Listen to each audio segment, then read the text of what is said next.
ओम शांति। आज के वरदान, बाप दादा के वरदान अपने बच्चों के प्रति। डेट 3 जुलाई 2022। वरदान है आत्मिक वृत्ति दृष्टि से दुख के नाम निशान को समाप्त करने वाले सदा सुखदायी भव। आत्मिक वृत्ति दृष्टि से दुख के नाम निशान को समाप्त करने वाले सदा सुखदायी भव। हर मनुष्यात्मा सदा यही चाहती है कि वो सदा सुखी रहे, लेकिन सुख कब मिलता है? आप सुख देंगे तभी तो सुख मिलेगा। जैसे धरती में अच्छा बीज बोएंगे तो अच्छा फल आएगा ना। तो आज नहीं तो इसके पहले किसी को आपने सुख दिया होगा, तो उसका ही फल आपको रिटर्न में सुख के रूप में मिलेगा। तो सदा सुख चाहिए तो सदा सुखदायी बनना है ना। सुख देते रहना चाहिए। कैसे सुख? हम किसी को भोजन देते हैं, किसी को कपड़े देते हैं, किसी को पैसे देते हैं, किसी को हेल्प करते हैं, मेडिसिन देते हैं। लेकिन बाबा कहते हैं बच्चे, सदा सुखी रहना है, दुख का नाम निशान ही रहना नहीं चाहिए। तो सदा आत्मिक वृत्ति में आत्मिक वृत्ति माना जैसे बहनें क्या करते हैं, घर का वृत्ति। सुबह से उठने के बाद भोजन बनाओ, झाड़ू लगाओ, पोछा लगाओ, कपड़ा साफ करो, उसको आयरन लगाओ, पति को संभालो, बच्चों को स्कूल में भेज दो। तो अपने परिवार का वृत्ति में ही बिजी रहते हैं। कोई बिजनेसमैन है तो आइटम्स ले लो, पेमेंट करो, प्रॉफिट करो, बैंक में जाओ, लोन ले लो, वो वृत्ति में बिजी रहते हैं। किसी किसी को ऐसा वृत्ति रहता है, यहाँ का न्यूज लेकर जाके उधर देना, उधर के लेकर आके यहाँ देना। किसी किसी को न्यूज सुनना सुनाना यही वृत्ति। लेकिन बाबा आज हमको नया वृत्ति बता रहे हैं। वृत्ति माना कर्म, ड्यूटी, कर्तव्य। क्या है? आत्मिक वृत्ति। आत्मिक वृत्ति माना आत्मा का जो चाहिए वो कमाई करना, जो कमाई की है वो खुद को अनुभव करना, जो कमाई की है वो दान करना। तो टोटली आत्मा के कनेक्टेड में ही रहना चाहिए। एक तो बाबा के साथ कमाई करो याद द्वारा, भगवान से जो मिला है उस सुख का अनुभव करते रहो। और आपके सामने जो भी आत्माएं संबंध संपर्क में आते हैं, ड्रामा के अनुसार, हिसाब किताब के अनुसार आते हैं, को देते। तो आत्मा के दृष्टि में देखो ना, उस आत्मा को दे दो ना। जैसे कहावत है, जो स्वीपर सिलाई करता है ना, उनका दृष्टि सदा पावों की तरफ ही रहता है। जो कपड़े का दुकान वालों का अटेंशन सदा कपड़े की तरफ ही रहता है। तो ऐसे ही बाबा ने आपको पहचान दी है, ईश्वरीय विश्वविद्यालय द्वारा एजुकेशन दिया है, विधि विधान दिया है, शक्ति दी है, विशेषता दी है, जायदाद दिया है। क्यों? ऐसी ड्यूटी निभाने के लिए। तो जितना उस वृत्ति में, उस ड्यूटी में, उस कर्म में, पुरुषार्थ में, सेवा में रहेंगे और सदा उसी कर्म में अपनों को एंगेज रखेंगे, क्या होगा? जिस दुनिया को, जिस आत्मा को वर्तमान समय में जो चाहिए वो देते रहेंगे, तो उनसे भी आपको वो सुख मिलता रहेगा। हाँ, हम कभी कभी कहते हैं नहीं नहीं भाई जी, हम तो सभी को सुख ही देते हैं, सुख ही देने का चिंता भी है, संकल्प भी है, पुरुषार्थ भी करते हैं, लेकिन लोग तो हमें दुख देते हैं ना, क्या करें।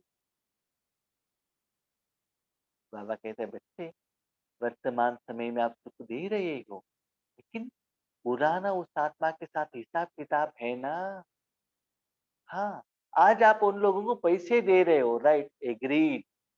कितना पैसा दिया आपने? 5,000 रुपए दिया, ठीक है, लेकिन उनसे आपने 1,00,000 रुपए लोन लिया था। 1,00,000 रुपए लोन लिया था, 5,000 रुपए पेमेंट किया, तो लोन में माइनस हुआ, इंटरेस्ट में माइनस हुआ। अभी भी आप उनके साथ लोन अकाउंट में ही हैं।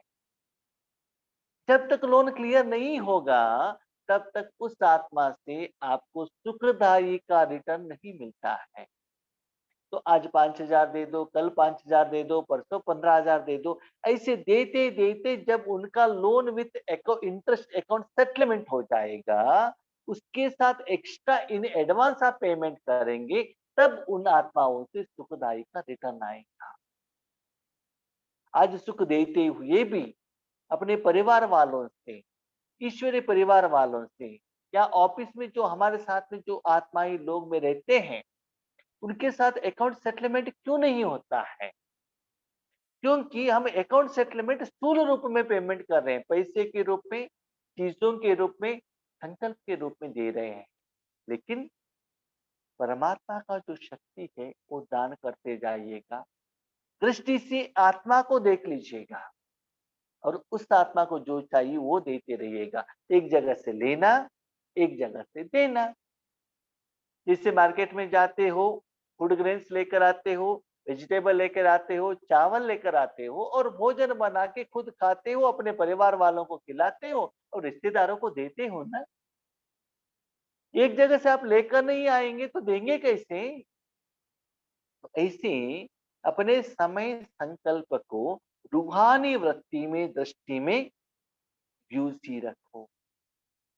आज का दिन मैं देख रहा हूँ, सुबह से शाम तक एक सेकंड फुर्सत नहीं है, कंटिन्यूअस प्रोग्राम, एक के बाद एक के बाद एक कंटिन्यूस चल रहा है। ठीक है, तो अभी किसी भाई से हम बात कर रहे थे, इतना ईश्वरीय सेवा में बिजी रहो, माया आने का चांस ही न रहे। चाहे वाचा सेवा हो, मनसा सेवा हो, कर्मणा सेवा हो, जो भी हो।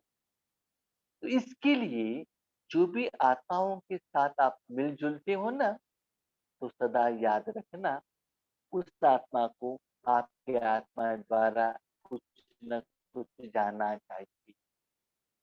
कोई आत्मा आपके सामने आता है तो बिना मतलब नहीं आता है, उनके साथ कुछ हिसाब किताब है, इसलिए वो आपके सामने आता है। उनको क्या करो, रूहानी सुख देते रहो। ये आप प्रैक्टिस करते जाएंगे, ज्यादा समय बढ़ जाएगा, उससे आप सदा सुखदायी बनेंगे। क्या मतलब? सदा देंगे, सदा सुखदायी बनेंगे। 4 घंटे के लिए दे देंगे, 4 घंटे के लिए सुखदायी बनेंगे। सिर्फ अमृत वेले दे देंगे तो अमृत वेले सुखदायी बनेंगे। सदा चाहिए तो सदा, ठीक से याद रखिएगा, सुनेगा, सुखदायी। सुख लेना नहीं, लेने का इच्छा भी संकल्प भी मत रखना। सदा देने का भाव, संकल्प, सोच, चिंतन, प्लानिंग, वृत्ति, दृष्टि रखते रहना, तो दुख आपके पास आएगा ही नहीं। दुख के तरफ अटेंशन रखने के लिए आपको फुर्सत भी नहीं रहेगा। तो दुख का नाम निशान समाप्त करना है तो सदा ईश्वरीय आत्मा के लिए जो चाहिए वो सुख देते जाना। शरीर के लिए जो चाहिए वो नहीं, भोजन, कपड़ा, पैसा नहीं। आत्मा के लिए जो देता है भगवान, उसके साथ कनेक्शन में रह के आगे वाले आत्मा को देते रहना। इस बिजनेस में ब्यूटी देखना, इससे 5,000 साल के लिए सदा सुखदायी बने। ब्राह्मणों का संसार ही न्यारा, ब्राह्मणों का संसार ही न्यारा है। क्यों? क्योंकि सारा दुनिया ही हमारा संसार है। सारी दुनिया को ही हम देते हैं। जो देते हैं दिखाई नहीं देता है, जो लेता है वो भी दिखाई नहीं देता है। सारा लोग ही हमारा है। सिर्फ एक जिंदगी का, एक जन्मों का जो साथ में रहने वाला लौकिक परिवार नहीं, सारे विश्व ही हमारा है। क्यों? क्योंकि हम एक बाप के बच्चे हैं ना। जब हम एक बाप के बच्चे हैं, हम सभी भाई बहनों का बाप एक ही है, तो सारा संसार अपना ही हो गया ना। तो हमारा काम क्या है? अपने भाई बहनों को भगवान से जो जायदाद है वो देने का ही हमारा काम है। तो ये टोटली डिफरेंट। तो दृष्टि वृत्ति भी सब न्यारी। लौकिक में किसी के पास जाते हैं ना, कुछ गिफ्ट, कुछ टोली, कुछ स्वीट लेकर जाते हैं। उनके घर में जाके भोजन करके वो जो देते हैं लेकर आते हैं, वो दिखाई देता है। जो दिखाई देता है वो कॉपी करते हैं। लेकिन यहाँ जो हम करते हैं ना, वो कॉपी नहीं कर सकते क्योंकि दिखाई नहीं देता है। लेकिन ज्ञान द्वारा आप समझ सकते हैं और धारणा करने से वो विधि क्या है वो आपको अनुभव भी होता है। इसलिए दृष्टि भी डिफरेंट है, वृत्ति भी डिफरेंट है। आपको लगता है कि आप उनको देख रहे हैं, लेकिन आप आत्मा को देखते रहते हैं। कभी कभी हम सेवा में जाते हैं ना, कहते हैं आप दृष्टि लो, दृष्टि लो। स्टार्टिंग में आत्माएं दृष्टि नहीं लेते हैं। क्यों? क्योंकि वो समझते हैं ये तो भाई है, भाई को कैसे देखे हम। क्योंकि वो विकार के भाव में रहते हैं ना। स्लोली आधा दिन हो गया, एक दिन हो गया, जब स्नान ज्ञान सुनते हैं, ज्ञान समझ में आता है, वो ज्ञान द्वारा, शब्द द्वारा भगवान का प्यार उनके कानों तक जाकर पहुंचता है। और वो जब अनुभव करने लगते हैं, जब उनका दृष्टि परिवर्तन होता है, तब उनका दृष्टि हमारे तरफ चेंज होता है, दृष्टि लेते हैं। उनका दृष्टि परिवर्तन होना चाहिए, तो पहले आपका दृष्टि वृत्ति चेंज होना चाहिए। आप उनको देह के रूप में नहीं देखना है, आत्मा के रूप में देखना है। तभी वो आपके तरफ स्थूल दृष्टि से देखे या न देखे, आप आत्मा को देने के कारण अंदर के आत्मा को अनुभूति जरूर होगा, हो जाएगा। तो पहले अपने में परिवर्तन हो। जो चलते फिरते आत्मिक दृष्टि, आत्मिक वृत्ति में रहते हैं, उनके पास दुख का नाम निशान ही नहीं रह सकता। भाई बहन सोच लीजिएगा, आज हमारे जिंदगी में दुख आ रहा है, इसका मतलब उतना समय आप देह भान में रहते हो, देह अभिमान में रहते हो। मैंने अपनी ईश्वरीय जिंदगी में देखा है, अब जितना ईश्वरीय सेवा में बिजी रहता है ना, बस टाइम के समय पर भोजन, पालना, प्यार, टोली, सोना, ध्यान, बहुत अच्छा मस्ती, माना अपना ही सेपरेट दुनिया है। इस दुनिया से कुछ लेना देना ही नहीं है। Separate life, I am independent, separately ईश्वरीय कार्य में इतना खुशी का एहसास होता है। सुबह से शाम तक इतना भी सेवा करो, सुस्ती का एक लाइन भी दिखाई नहीं देता है। क्यों? उस सुखदाता के साथ आप कनेक्टेड हो। You are totally different from this world. Separate जिंदगी में, संसार में आप रहते हो। जैसे आज बच्चों को मोबाइल देखना ही सेपरेट जिंदगी हो गया है। और हमारे प्यारे प्यारे बहनें शॉपिंग के लिए जाते हैं तो वो सेपरेट संसार बन जाता है। जब तक उनका कपड़े वो सिलेक्शन नहीं करते, सिलेक्शन होने तक उनको ना भूख है ना नींद है, कितना टाइम हो गया, कहाँ आए हैं, मोबाइल रिंग हो गया तो भी उसकी तरफ अटेंशन नहीं है। सेपरेट संसार के साथ वो कनेक्टेड रहते हैं। फिर बाबा कहते हैं ये भी एक संसार है, इसमें कनेक्टेड तो होकर तो देखो। तो सुख के साथ आप कनेक्ट होने के कारण दुख वहां आने का चांस ही नहीं रह सकता है। क्योंकि दुख होता है शरीर भान में। मैं शरीर हूँ, ये मेरा शरीर का पति है, शरीर के बच्चे, यस, उनके साथ रहना है, कर्म करना है, राइट। उस शरीर के भोजन के साथ वो आत्मा जब आगे आते हैं ना, आत्मा के लिए भी कुछ दे दो ना। आपको क्या जाता है? कोई भी रिश्तेदार है, पहचान वाले हैं, आपके पास तिरुपति बालाजी का लड्डू है, दे दो ना। तो कोई भी हो, हिंदू हो, मुस्लिम हो, कोई भी हो, लड्डू सभी को अच्छा लगता है ना, टेस्ट लगता है ना, तो क्या करेगा? बहुत अच्छा है बहन जी, थैंक यू कहेगा ना वो। आपके पास आम है, कोई भी होने तो काट कर दे दो ना, खा लो ना। अब कौन है क्या है वो बाद में देखेंगे। जो भी आपके घर में आते हैं ना, पहले क्या करते हैं? चाय पी लो ना, कॉफी पी लो ना, भोजन खा लो ना, बाद में देखते आप क्यों आए हो, इनविटेशन देने के लिए आए हो, जो भी बाद में देखेंगे ना। तो देखिए ये सभी रिवाज कहाँ से आ गए आप? जो आत्मा के रूप में आपने जो किया है ना, वही स्थूल रूप में आ गए ना। जो भी आपके घर में आते हैं, पहले उनको आप रिस्पेक्ट देते हैं और पालना करते हैं। तो ऐसे उस विधि को अभी अपनाओ। जो भी आते हैं, कोई भी आत्मा खाली आदमी न जाए। क्योंकि आपको कुछ बनाने का जरूरत नहीं है ना, सिर्फ देने के लिए निमित्त बनना है। उसके साथ आप सिर्फ कनेक्ट हो जाओ बस। इतना देगा बाबा, इतना देगा। देने के लिए संकल्प करो। जहाँ भी जाते हो ना, जब भी समय मिले 1 सेकंड शांत। जहाँ में हम जाते हैं डीके बनकर, वहाँ कहते हैं भाई जा जाइए 5 मिनट के लिए, तो 1-2 मिनट ज़रूर उनके घर में हम योग करते हैं। कुछ लेकर नहीं गए तो भी योग करना है, देना है। कभी-कभी क्या होता है ना, लोग के घर में जाते हैं तो आप योग नहीं करा सकते हैं, राइट?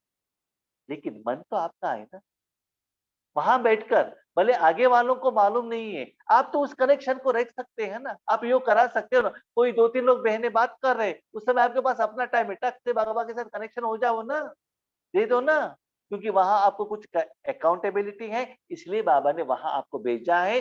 बाबा का एक आप मैसेंजर हो। बाबा उन आत्माओं को शक्ति देना चाहता है। भले आपके पास स्टोरी नहीं है, ज्ञान नहीं है, पॉम्पलेट नहीं है, कुछ भी नहीं सुना रहे हो, डायरेक्ट शक्ति तो दे सकते हो ना। ये वृत्ति तो कर सकते हो ना, किसी को पता तो नहीं चलता है। तो ऐसे इस विधि से पुरुषार्थ और सेवा में अपना मन को इतना बिजी रखो, कहाँ भी कैसे भी हालत में ऐसे सेवा पुरुषार्थ आप कर सकते हो। इसका जरूरत है। इससे ही आपको सुखदायी सुख मनुष्यात्माओं से, पंचतत्वों से, परमात्मा से मिलता रहेगा। आत्मिक दृष्टि में रहने, अगर शरीर का भार को भूलकर आत्मिक स्वरूप में रहते हैं, तो सदा सुख ही सुख है। नहीं नहीं भाई जी, हम कभी कभी अपने घर में है ना, गोभी मंचूरी बना के खाते हैं, मसाले डोसा बनाकर खाते हैं, तब भी हमको सुख मिलता है। हाँ, जीभ को सुख मिलता है, पेट में जाने के बाद उसका इफ़ेक्ट दिखाता है, वो याद रखिएगा। स्टार्टिंग में एंड तक सदा सुखी रहना चाहिए, अविनाशी रहना चाहिए। तो देखो, इंद्रियों का सुख सच्चा सुख नहीं है। अच्छा, हम वही डिस्कशन कर रहे थे यहाँ क्लास में। देखिए, जो पुराने ज़माने में जो मिट्टी का जो फ्लोरिंग था ना, तब आप खुश थे या अभी जो फ्लोरिंग आए ना टाइल्स और मार्बल, इससे खुश हैं? टीवी आने के पहले खुश थे या टीवी के आने के बाद खुश थे? शादी होने के पहले खुश थे, शादी के बाद खुश थे? मोबाइल आने के पहले खुशी थे, उसके बाद है? तो देखो, दुनिया में जो भी चीज़ आया है ना, सुख से भी ज़्यादा दुःख दिया है, चाहे तो चक्कर। लेकिन परमात्मा को अपने के ज़िंदगी में लेकर आने के बाद चेक करो, सुख ज़्यादा है कि दुःख ज़्यादा है? यथार्थ भगवान को यूज़ करने के बाद चेक करो ना, क्या ज़्यादा है? जब तक भगवान को यूज़ नहीं करते हो तो डिफरेंस पता नहीं चलता है। देख लीजिए, जितना साधन आते गए, बीमारी ज़्यादा होते गया, समस्या ज़्यादा होते गई। इसका मतलब उस समय सुख का एहसास होता है, लेकिन भविष्य में उसका रिज़ल्ट दुःखदायी ही होता है। इसीलिए सच्चा सुख क्या है? रूहानी, भगवान से जो दे मिलता है ना, वही सुख है। क्योंकि भाई-बहनों, इस दुनिया में जो भी चीज़ है ना, सुख के साधन के साथ उसमें विकार का भी चार्ज है। उसका भी इफ़ेक्ट आपके ऊपर हो जाएगा। वो प्यूरिफिकेशन करना है, वो सारे चीज़ प्योर आपको लेना है, तो पहले सुख द्वारा वाइब्रेशन भेजना है। भोजन करते हो तो पानी से प्लेट साफ करते हो, हाथ को साफ करते हो, कपड़े साफ कर कर पहनते हो ना, ऐसे ही वो जो सूक्ष्म मनुष्य आत्माओं का विकार का वाइब्रेशन आपके ऊपर न पड़े, पहले संकल्प द्वारा आता है, चीज़ों द्वारा आता है, उसका इफ़ेक्ट न पाए, इफ़ेक्ट ना हो, तो सुखदायी का ऐसा ओरा आपके साथ में रहना चाहिए। तो सदा आप सुख देते चलो ना। तो शरीर के भान को भूलो और आत्मिक स्वरूप में रहो। उनका सुखमय जीवन सुखदायी बन जाता है। सुखमय जीवन, ठीक से सुनिएगा। नहीं, नहीं, सिर्फ हम अमृत वेले में पावरफुल वाइब्रेशन सुख दे रहे हैं। उसके बाद झगड़ा कर सकते, किसी को डाँट सकते, गुस्सा भी कर सकते हैं, ऐसा नहीं। तथा आपके द्वारा ईश्वरीय सुख फ्लो होते ही रहना चाहिए। अभी देखो, अपने घर में कोई फ्रेंड आए हैं, रिश्तेदार आए हैं, उनको बहुत अच्छा भोजन खिला के, भोजन खाने के बाद उसके ऊपर गुस्सा करेंगे, तो जाने के टाइम पर बहुत अच्छा वरदान देकर जाते हैं ना वो, कहते हैं कि नहीं? तो सुबह बहुत अच्छा अमृत वेले किया और उसके बाद अपने परिवार वालों से, बच्चों से, पति से, सास से, ससुर से, सभी लोगों से झगड़ा करते गए, वो ऐसा है, ये ऐसा है, ये ठीक नहीं है, वो ऐसा नहीं। ऐसे करेंगे तो अमृत वेले में योग करके क्या फ़ायदा है? हाँ भाई जी, हम जानते हैं, इसलिए हम अमृत वेले योगी नहीं, क्योंकि फ़ायदा नहीं है ना, आप ही कह रहे हैं ना। इसलिए बाबा कहते हैं, बच्चे ऐसा नहीं है, अमृत वेले में जो करते हो ना, वो सदा के लिए करो। सदा सुखदाई बनो, तो सदा सुख देते रहो ना। देखो भगवान कितना सुख देता है ना दुनिया को, लेकिन दुनिया वाले दुःख देते, लेकिन बाबा लेता है क्या? कितना भी दुःख दो, मैं सुख देता ही रहता हूँ, देता ही रहता हूँ। उसका इफ़ेक्ट उनके ऊपर नहीं आएगा, क्यों? सदा दे रहा है, इसीलिए देते चलो। देखो एक पाइप से यहाँ से पानी जा रहा है, तो वहाँ से वेस्ट आने का चांस ही नहीं है, क्यों? क्यों? पाइप का आने का वहाँ चांस नहीं है ना, कंटिन्यू यहाँ से जा रहा है। जब देने का आप स्टॉप करेंगे, तब पाइप खाली हो जाएगा, तो दूसरे जगह से गंदगी अंदर आना स्टार्ट हो जाएगा। इसलिए देने का प्रोसेस को कभी भी स्टॉप मत कीजिएगा, कंटिन्यू देते रहिएगा। वे सदा सुख की शैया पर सोते हैं और सुख स्वरूप रहते हैं। सदा मस्ती, याद रखिएगा, स्थूल साधन का सुख नहीं, रूहानी भोजन खाते हुए बहुत प्यार का सुख। आज कोई आत्मा अपने अनुभव कह रहे थे, जो 2 महीने से बाबा के बच्चे हैं।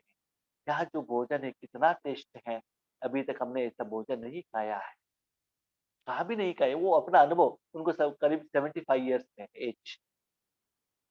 तो ऐसे उनको इतना सुंदर बात है, मैं आपको कहता हूँ, 2 महीने से ज्ञान में हैं।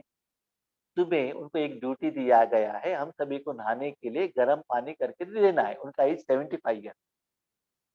हमको नहाने के लिए 3:30 बजे गर्म पानी चाहिए। 2 बजे वो आत्मा उठकर पानी गरम करके, खुद स्नान करके बाकी लोगों की सेवा के लिए रेडी है।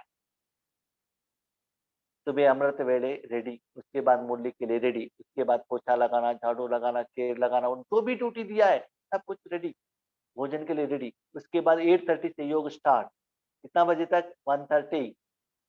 उसके बाद 2:30 स्टार्ट, 4:30 तक, 6:15 स्टार्ट, 7:30 तक, आज तो 9 बजे तक अभी तक चल रहा था। तो सुबह से शाम तक 2 महीने के ज्ञान सुनने वाले इतना यहाँ बैठेंगे, ये बाबा का ही कमाल। तो जितना आप देते जाते हो ना, उतना वो लोग लेते हैं, नया-नया आत्मा भी देते लेते हैं, भाई प्यारे भाई-बहनों। लेकिन हम क्या गलती करते हैं, उनको ध्यान दो, ध्यान दो, ध्यान दो। नहीं, ज्ञान नहीं, सुख दो, ईश्वरीय सुख दो, ईश्वरीय आनंद दो, कर्मों का फल दो, तब वो लोग आपको सरेंडर हो जाएँगे और भगवान के ऊपर उनको प्यार लगेगा, उससे भगवान का पहचान होगा। इसलिए वो सदा क्या करते हैं, सुख की शैया में सोते हैं और सदा सुख सुख स्वरूप, उनका स्वरूप ही सुख, और कुछ मिलता ही नहीं, क्योंकि दुःख की तरफ मन लगने के लिए उनके पास टाइम नहीं है। तो गन खुद को देखो और खुद की कमियों को भरो, तब खुदा का प्यार मिलेगा। किसी को भी चेंज करने के लिए मत जाना, किसी के कमियों को कहना नहीं, उसके बारे में वर्णन भी मत करना। खुदा का प्यार चाहिए तो खुद को देखो, आत्मा को देखो। खुद को देखो माना आईने में जाके शरीर को मत देखना, कि शरीर का चमड़ी व्हाइट है कि ब्लैक, इसको देखना। आत्मा मन बुद्धि द्वारा संस्कार को देखो, मेरे में क्या क्या कमियां है, उस कमियां को राजयोग द्वारा पहले क्लीन करो। जब तक पवित्र नहीं बनेंगे तब तक योगी नहीं बनेंगे, पवित्र बनो, योगी। तो पहले जब आप अपने मन बाबा के हाथ में देते हो, तो उस मन को बाबा पहले क्लीन करता है। याद रखिएगा, पहले क्लीन करता है। जब तक क्लीनिंग प्रोसेस कंप्लीट नहीं होता है, तब तक भगवान का एनर्जी आपके मन द्वारा फ्लो नहीं होता है। जब वो फ्लो नहीं होता है, तब तक आपको अनुभव नहीं होता। देखिए, आपको एक बर्तन से भोजन बनाना है, तो जो बर्तन से पुराना जो खाना का है वो साफ करना है ना। साफ करने के बाद उसको कहाँ रखना है? आग के ऊपर रखना है, उसके बाद पानी डालो, उसके बाद दूध डालो, उसके बाद शक्कर डालो, उसके बाद वर्मीसेली डालो, तब वो खुशबू आने लगेगा ना। इसीलिए जब आप मन बाबा के हाथ में देते हो, पहले थोड़े समय के लिए, सेकंड के लिए, आवर्स के लिए, वीक के लिए, साल के लिए, आपको कुछ भी अनुभव नहीं होता। क्यों? Cleaning process is going on. फिर भी अपने मन बाबा के हाथ में रखना चाहिए, तो उस समय के बाद अनुभव होने लगता है। और जो सदा निरंतर ईश्वरी सेवा में रहता है ना, उनका मन ज्यादा मैली नहीं होता, इसलिए तुरंत उनको क्या होता है, कनेक्शन आ जाता है, अनुभव होने लगता है। जितना आप अपने मन को गंदा करते हो, उस साफ करने के लिए भी भगवान को ज्यादा समय लगता है। ठीक है, इसलिए मन जब क्लीनिंग हो रहा है, उस समय आपको योग का अनुभव नहीं हो सकता है, लेकिन यू मस्ट वेट। थोड़ा समय के बाद जब फ्लो होने लगता है, वो लेवल बढ़ता ही जाता है, तब आपको मस्ती आता है ईश्वरीय योग में, पुरुषार्थ और सेवा में। इसीलिए खुद को देखो, खुद का परिवर्तन करो, खुद की विशेषता को धारण करो, तब आपको खुदा का प्यार मिलेगा। सिंपल। जितना आत्मा के ऊपर का जो विकर विनाश होता जाएगा, उतना भगवान की शक्ति आत्मा के द्वारा फ्लो होगा, तब भगवान का प्यार क्या है आपको पता चलेगा। जायदाद में प्यार, दैट इज टोटल डिफरेंट। भगवान का प्यार टोटल डिफरेंट है, मनुष्य आत्माओं का प्यार टोटल डिफरेंट है। मनुष्य आत्माओं का प्यार है ना, कर्म के मतलब के अनुसार। जब तक आपको उनका हेल्प चाहिए, प्यार मिलेगा। काम हो गए ना, आप कौन है हम नहीं जानते, काम चाहिए तो सब रिश्ते सब कुछ आ जाता है। ये दिखावा का प्यार है, लेकिन भगवान का ऐसा प्यार नहीं। याद रखिएगा, जब तक आपको भगवान का प्यार का अनुभव नहीं होगा, और किसी को आप परमात्मा का प्यार दे नहीं सकते। जिन्होंने लिया है वही दे सकता है। इसलिए पहले लेने का काम करो, उसके बाद देने का काम करो। आप क्या करते हो, आगे वालों को कहते हो आप भगवान का प्यार ले लो, नहीं, पहले आप ले लो, अनुभव करो, अनुभव द्वारा सच्चा भगवान के प्यार और किसी को दे, तब भगवान का, खुदा का प्यार क्या है आपको समझ में आ जाए। ठीक है। अच्छा, Om Shanti. Thank you Baba.